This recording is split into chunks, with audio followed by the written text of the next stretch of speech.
Now we come to the topic, social changes. There are many kinds of social changes. In your NCERT textbook, I asked you to read the first and second chapter. The, the topic is divided as intellectual forces for social change and material forces for social change in Europe. Okay, that is one way of splitting it. In IGNO textbook, IGNO BA textbook, I'll also share that document, that chapter, the first chapter, BA, for this topic. There also you have to remember, it is again a difference between intellectual social changes and social and political social changes. Okay, George Ritzer also has. George Ritzer is a textbook that I've already shared on the group. On the first chapter, you can read it, but I would really say not much. Focus on the NCERT and the IGNO for this chapter. It is more than enough. You don't have to go beyond that. It is unnecessary. Now, social changes. Okay. Society and ideas are very closely interlinked. Okay.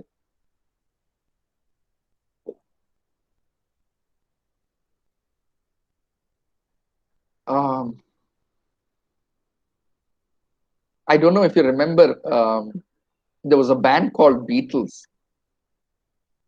and in Beatles, the lead singer, he once made a statement. They're American band. They're a very popular band. For one entire generation, for 30 years, they have shaped the thought of America, the most powerful country in the world, between 1960 to 1990. Nothing else shaped the thought of America like Beatles did. Okay, very, very powerful group, musical band. A lot of songs are there. You just type, you're going to get it. And its lead singer said, "Let anybody write the constitution of this country. Only let me write its songs." I will repeat it. He said, "Let anybody write the constitution of this country. Only let me write its songs." Because he saw that ideas are more powerful culturally than by simply writing in a constitution. I mean, constitution is also very important, but you can change people's behavior, society's behavior, by ideas. Okay, there is a book called Fountainhead written by Ayn Rand. Ayn Rand is again a writer, again writing in about 50s, 60s. I think Fountainhead was published about 60s, about the same time. Again, a single book that has shaped the thought of America for 30 years. One band, Beatles, one book, Ayn Rand ka Fountainhead. Ideas are very powerful. Okay, when an idea takes root, it changes the way we think. You think today the college culture, a lot of what happens today, it is inspired by a movie called Kuch Kuch Hota Hai in the 90s. Before that, before Kuch Kuch Hota Hai, the college culture used to be different. After Kuch Kuch Hota Hai, at least in the metropolitan cities, the college culture is different. One idea can really change the society, and vice versa. Societies, obviously, ideas are not independent. Like I told you earlier, Newton could not have been possible in 10th century AD. Newton could only be possible in 15th century, because to be able to think like that, to be able to ask the question, why is the apple falling? You should be in an atmosphere where you are able to ask. And if you are not in that kind of a society, you can't ask. So it is a two-way process. Society will have limits on what ideas are possible. So the ideas of medicine and astronomy could not be possible until the church allowed for a certain fresh ideas for art and sculpture. Only then these ideas began to transform. But once the ideas came, the ideas now change the society. The ideas now transform the societies. Now, just for your information, like a nice thing, ideas come at 3 different levels. Ideas in the society come at 3 different levels. The first level is the philosophical text. Okay, some philosopher, scientist, researcher, they write a treatise. They write the first idea when it's born in their heads, social contract theory. or let's just say something as simple as gender roles. Okay, that only women should do household work and men should go and work, and they don't have to do household work. So first time, it is only in 70s and 80s in Europe, in France, that people started challenging this notion that why should only women do household works and men not do it. Okay, there is a thinker called Simone de Beauvoir. She wrote a book called The Second Sex. She's a French intellectual, very, very popular. So she articulated these questions. She was the first one who wrote it in a book. In 30, 40 years' time, it became a common practice in the US and in Europe for men to share in household work. Okay. But couple of years back, I read all of this in the university. Okay. I learned of this in the university. So at first level, ideas are written in textbooks. But when they are written in textbooks, a lot of people don't have access to it, because higher education is very, very few people in a society really read original textbooks, and they enjoy it. Very few people. So ideas first happen at that level.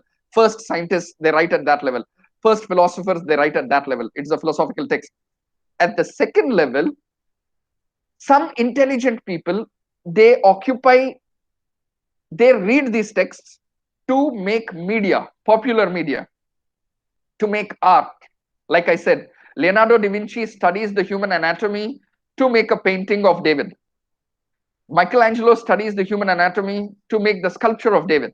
So what they are doing is, these are artists, these are writers, literature writers, story writers, Ayn Rand, Beatles, a musician. So what do these people do? They also read philosophy. They are the ones who read the philosophy, but instead of people like us who are researchers, we read philosophy and we write in philosophy and we teach in classrooms. But what these people do, they take that philosophy and they turn it into media, into art, into poems, into stories, like Rabindranath Tagore, into into into songs, into movies. Now what happens? This idea becomes popular. So ideas at the second stage are at the popular media level. So at the first stage, idea is at a philosophical text, but that text is translated by these artists, musicians, writers, for the common people. It is translated. And now the common people accept it. So the gender role that I was talking, last couple of years, there have been advertisements, whether for Ariel, I don't know whether it's Ariel, Surf Excel, for washing machine, where the ads begin to say that why should the woman be the one who's doing laundry? Why can't the man also do laundry? So 1960s, Simone de Beauvoir talks about this thing in a book called Second Sex. 20 years later, it becomes part of the European society. 20 years later, it becomes part of the Indian society. Advertisements begin, or the idea that pink is for girls and blue is for boys. Okay. The first challenge for this idea was 30 years back in a textbook by a woman called Wolfstone. Okay. She challenged, and today I'm seeing Indian ads that challenge this idea that pink is for girls and blue is for boys. Why can't boys wear pink and girls wear blue? I mean, girls can wear blue, but why can't boys wear pink? No, why should we divide colors according to according to gender? So you see, the first ideas are there in textbooks. The second idea comes to the popular media through movies, songs, poems, literature, stories. And then it becomes part of the society. And the third level is called kitchen talk, where today you've learned in the class, you're at the first level, you're learning directly from a teacher. Okay, the first level idea. What are you going to do? Day after tomorrow, when you're having a dinner and you have a gather of friends, or your large family gathering you are going to discuss some of these things. That is called kitchen talk, where ideas have now come down to the level where society, everybody is talking. Okay, you go sit in a barber shop, men will know this, in saloon, we talk. What do you go when you go to a restaurant? We talk. What do we do with friends? We talk. What do we do with family? We talk. We are constantly communicating. So you are constantly communicating your ideas with your parents. And sometimes there is a conflict because your parents belong to a different generation and they are going to have a different ideas from your ideas. There's going to be conflict sometimes. There is going to be agreement sometimes. You're going to discuss, debate, but ideas are being transferred. And that third level, where common people on an everyday basis, we are discussing these brilliant ideas. It's called at the kitchen talk level. So philosophical treatise, popular media, kitchen talk, three levels at which ideas in the society are born and propagated. They are disseminated. They have a huge bearing in society. Once one idea comes, it takes less than 100 years for it to transform the entire society. And society has constraints on what ideas can come. You can't have Einstein before Newton. It's not possible. So Einstein could have come only at that time. Only at 20th century Einstein could have been possible. Now, just like ideas and society have a relationship, it is important that one second. Yeah. So I just discussed the first point in the slide, which is society and ideas co-constitute each other. Society is made of ideas, and ideas are constantly being influenced by society. A simple way for you to think is, think of movies. Movies, in some way, think of every movie as an idea.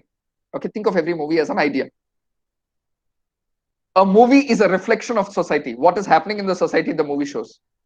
But in some ways, movies will transform the society also. Okay, so both things are there. Ideas and society. Movie is only a manifestation of idea. Idea in one form is movie. Idea in another form is a textbook. Idea is another form is a song. Idea is also poetry. Okay, so now the example that is given in the NCERT textbook for idea and society correlation is, during the colonial period, a lot of changes happened. And part of the reason is because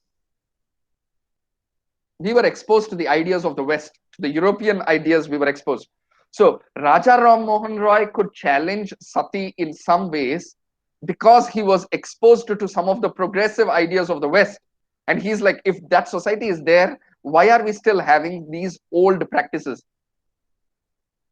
Karke, Raja Ram Mohan Roy voiced his opinion, and based on reason, he felt this is not right, and he challenged them. Now, some people did something else. People like Dayanand Saraswati or Arya Samaj, what they did is they went back to the text. They said, in Vedas also, this is not there. This is actually a blind practice. Even the Vedas don't subscribe to Sati.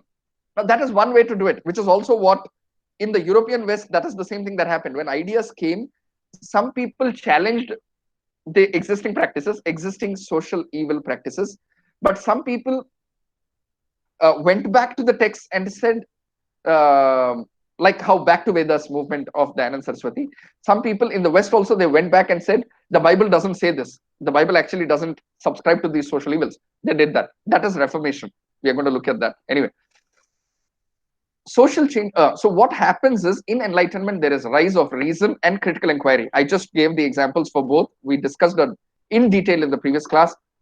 The rise of reason, the belief that through logic, through deduction, through induction, through pattern recognition, I can arrive at the truth. And critical inquiry. Critical inquiry is not taking something just because my forefathers said it or just because they did it. And this reason and critical inquiry put a challenge primarily to two institutions. One is the religion and the other is state. Religion in the form of church, because in Europe it was church, and state in the form of monarchy. Both were challenged because when reason came and when these ideas came and they said we don't have to accept truth based on tradition, one of the things that happened is they asked, why should we believe in church? And secularism was born out of it. Okay, so people started adopting secular values. Remember the definition of modernity. It is a set of beliefs and attitudes. One of that belief is generally modern tends to be more secular. They don't believe everything in God and the church and the Bible. They separate that. Okay, and they believe in the secular. So secularism rose. Okay, church was challenged. Another challenge was to the state. Now, what thinkers like Hobbes, Locke, and Rousseau, these are three thinkers, Thomas Hobbes, John Locke, and Rousseau. What they said is, John Jacques Rousseau, what they said is, they said,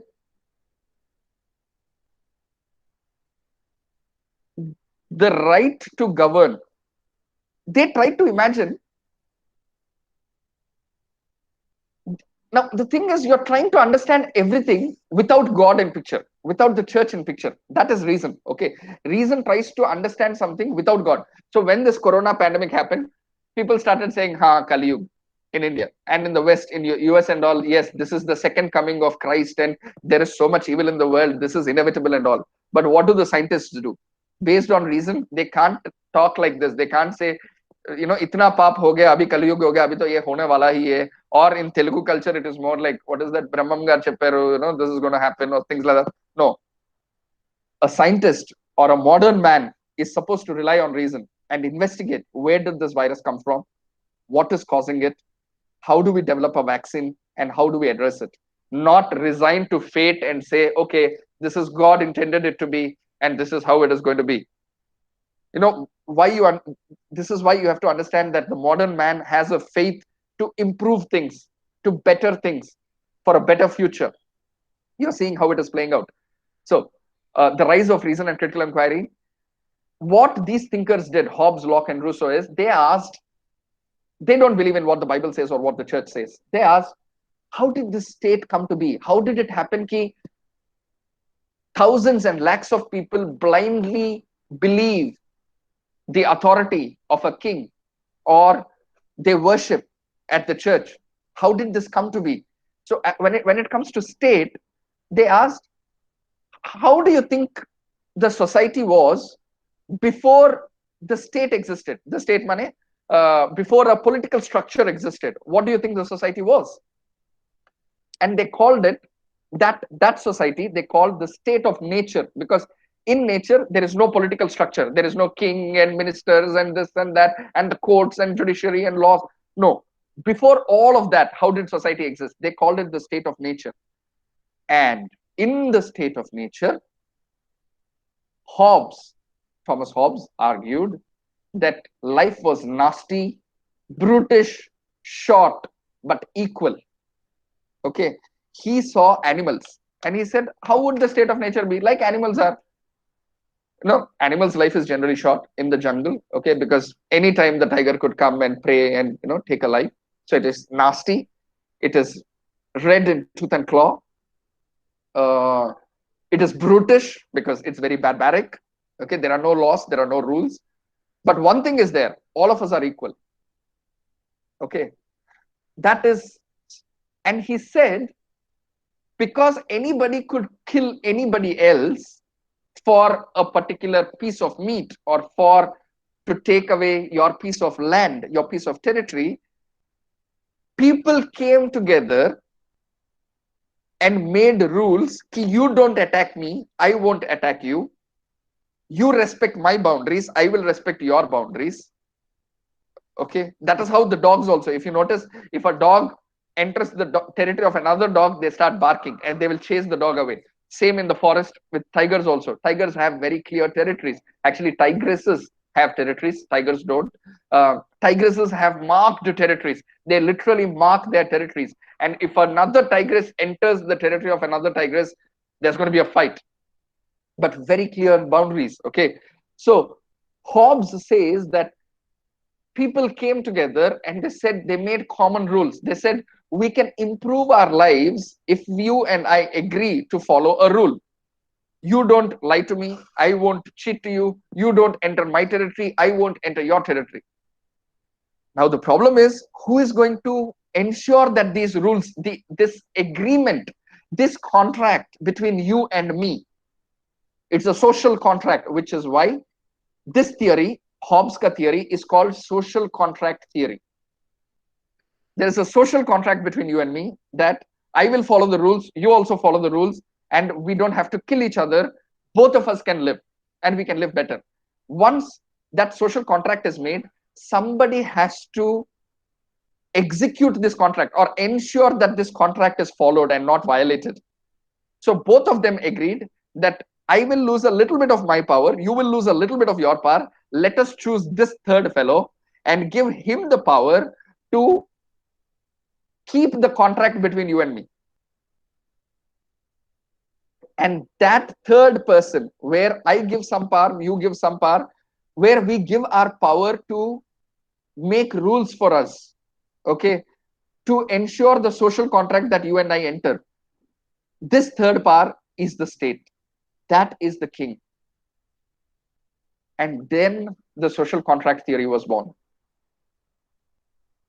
Now, note, Rousseau also seems, Locke and Rousseau slightly differ. Instead of saying ki initial human behavior is nasty and brutish, they say in the state of nature. Remember, the word state of nature refers to a society before the state came. It is in nature, state of nature it is. So before the society came, they say humans, because what they did is they observed babies. They thought ki, oh, the babies are so cute, they're so they can't do any harm, they're very loving, they're very sharing, they share with each other. Actually, that is not the case. Anyone, I mean, I have a baby, I know this. Babies can be very nasty and brutish. Actually, we civilize them into neat, loving beings. Actually, babies are not very, but of course, I mean, they are also influenced to a certain degree by the Christian faith, and mostly religions will tell you that babies are cute and babies are loving and babies are nice, they love to share, babies are good. It is the adults that are corrupted and selfish and brutish. But actually, babies, no, the babies can't cause violence because they can't hit. Leave two babies and a toy and you'll see what will happen. Okay, babies can be extremely selfish, babies can be nasty and brutish. Anyway, but it was Rousseau's view. It doesn't matter. It doesn't matter what the initial views are. But Rousseau also comes to the conclusion, Locke and Rousseau, other than Thomas Hobbes, Locke and Rousseau also come to the conclusion that although we were all individually good, we were still affected by nature. Nature could kill us. Because Rousseau's problem with Locke's theory is, he said, if we are all selfish and brutish, how could we come together and make a social contract? Why will we cooperate? There will only be conflict, right? The moment you come close, I'm going to kill you. So Rousseau had a different understanding. Rousseau's problem with Locke was, if all of us are really as selfish, there cannot be cooperation. But in the state, in society, you see that we are all cooperating with each other. So what Rousseau does is, Rousseau says the fundamental human nature before the state was actually one of cooperation. But in spite of that, because of that cooperation, we came together and we contracted between each other. We created a social contract that we will create a state who can then devise rules so that better integration and better cooperation is happening between us, so that we can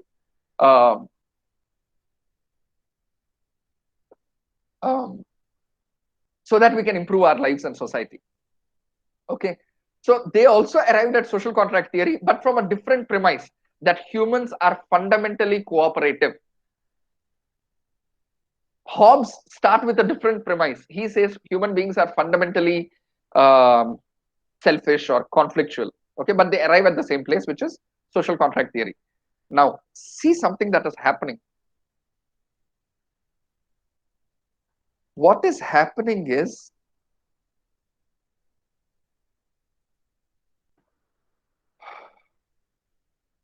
by saying this, by giving these theories, now imagine, again, visualize, transport yourself to a 14th, 15th century France. Till now, you believed king is like God on earth. Okay, king is literally the representation of God on earth.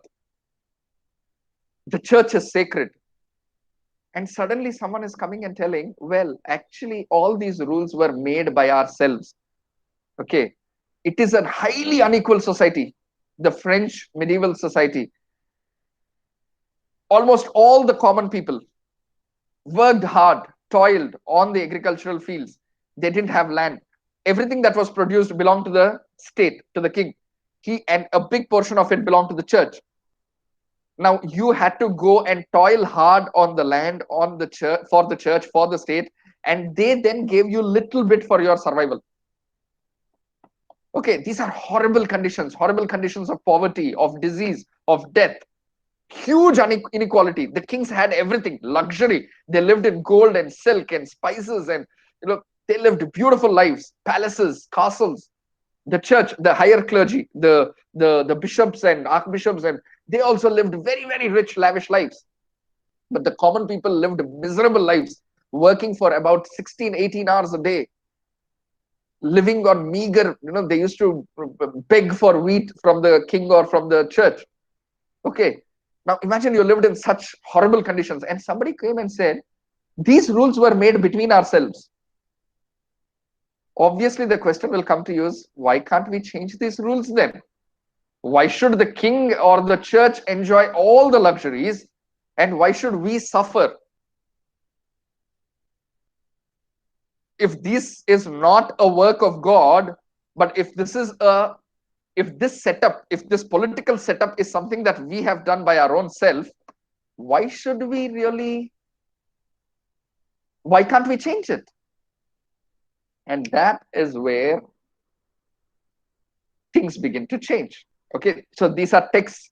Hobbes, Locke, Rousseau write it as text.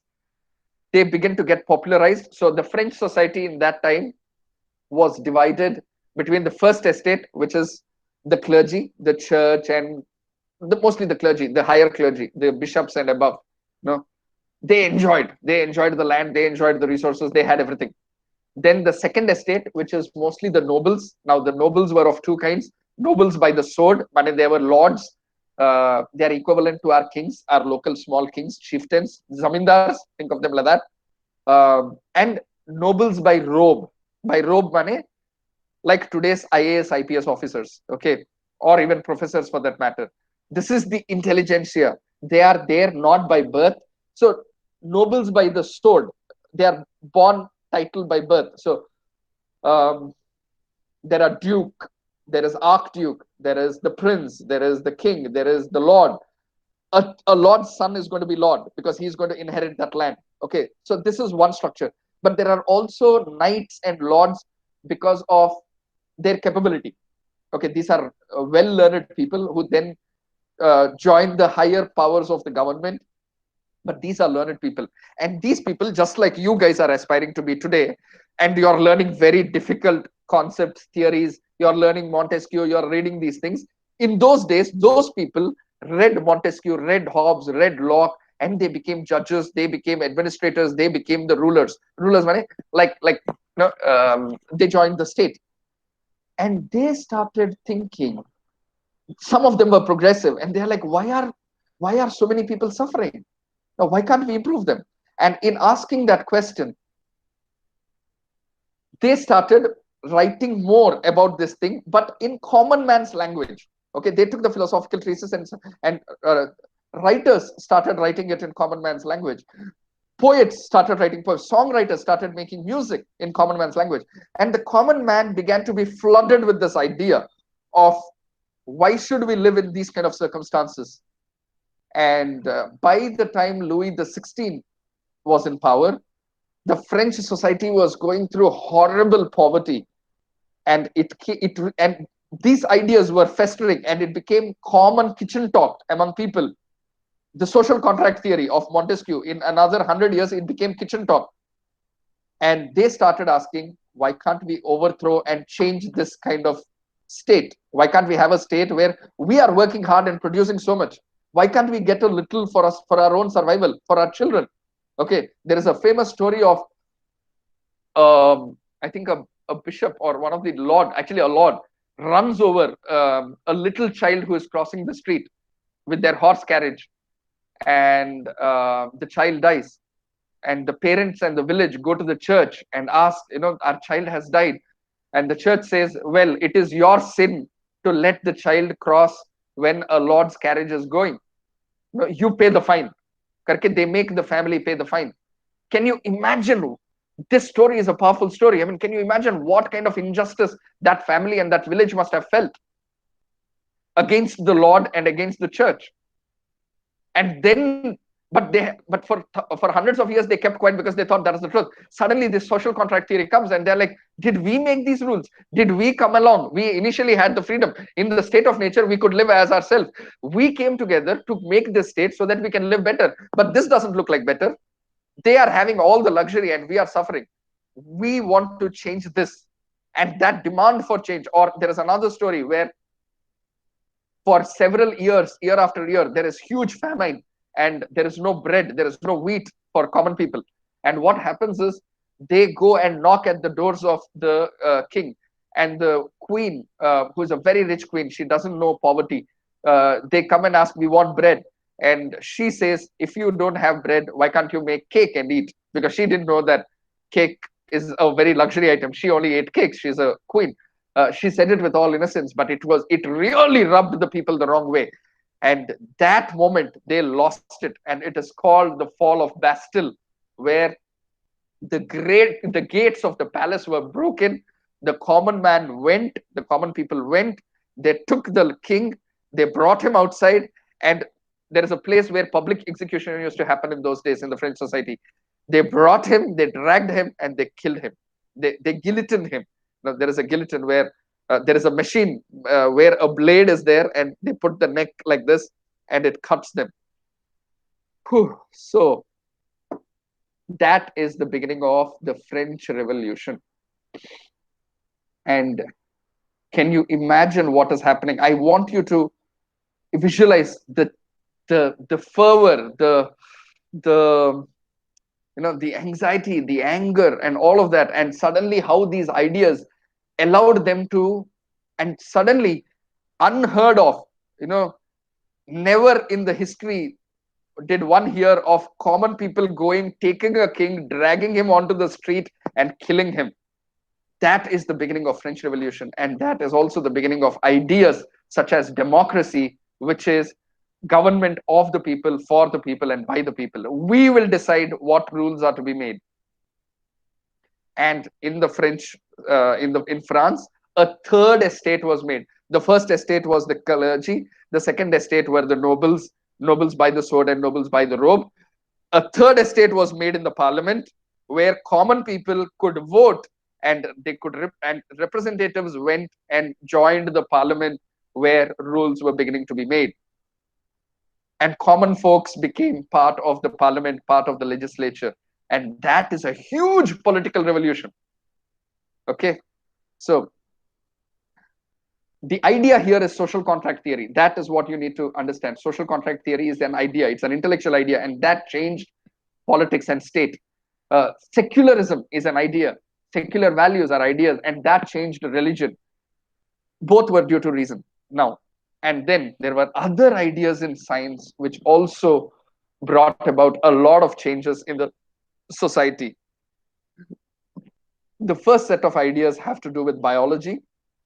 The next section in the slide I'm seeing. In biology, you have evolution and medicine. So you have people like Charles Darwin, who gave how did life come about in society. And now, see, same thing again, through reason, because of enlightenment, scientists began to try to give answers to the phenomenon that are obvious to them, not based on Bible. So the Bible says, okay, God made heaven and hell, God made the earth, God made human life, God just made man. But no, Charles Darwin wasn't going to accept this idea. He wanted to come and arrive at a theory independent of this. So he went to Galapagos, is an island. He went there. He did extensive research on birds, on animals, on reptiles, mostly on birds actually. And he would sail on these. Do you remember the ships that used to go for colonialism from Portugal and Italy? And so he used to travel with them to different places, and he used to notice and he observed. Remember, reason is through observation, through whatever your observation is, through empirical evidence, you create your theory. So he observed and he documented and systematically made notes. And what he started observing is patterns. What he started observing patterns is a particular species seems to survive in a place conducive only with features that are conducive to those conditions. I'll explain to you. What I'm saying is, a green parrot can survive only when the trees are green. If the parrot is not green, some other predator is going to come and kill it. Do you get it? He noticed that a particular species of ants were red in a particular soil and were brown on another soil. They were red on red soil and brown on brown soil. So what he figured was, the predator which is coming to eat the ant It will not eat, it can't see the ant better if it is red because it is camouflage. But if a red ant is on brown soil, it can see it, or a black ant is on brown soil, it can see it. Okay, are you getting? Like, he began to notice patterns, and what he then did is he gave the theory of evolution. He said life evolved from single-celled organisms to multi-celled organisms. It's an elaborate theory, the theory of evolution. You may have heard of it, or even if you don't hear, it is all right. But in the theory of evolution, um,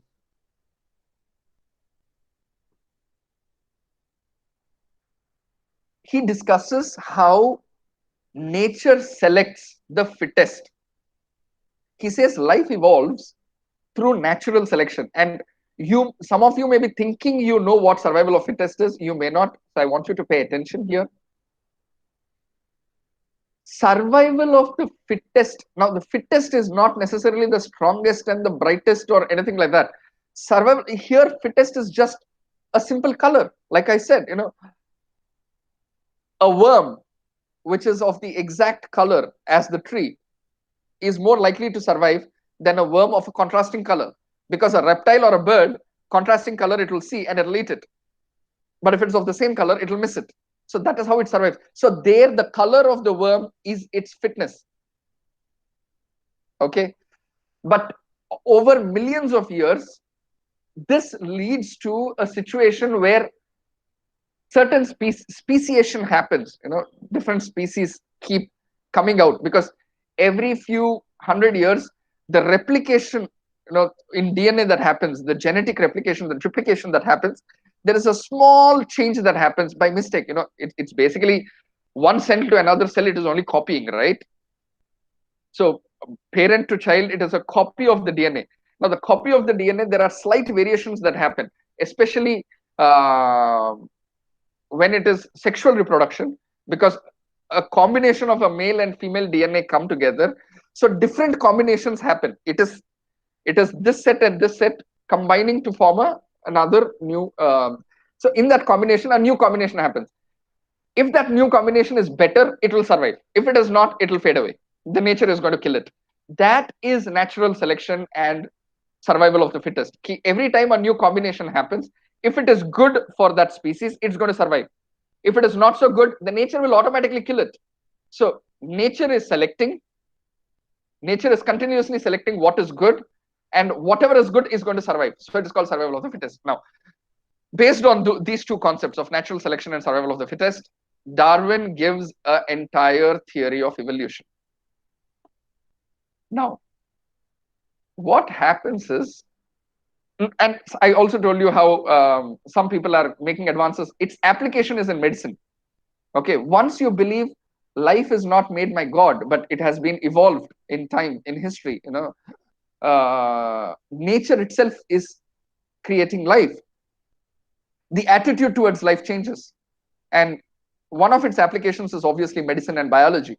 So biology improves, medicine comes, and life begins to get better.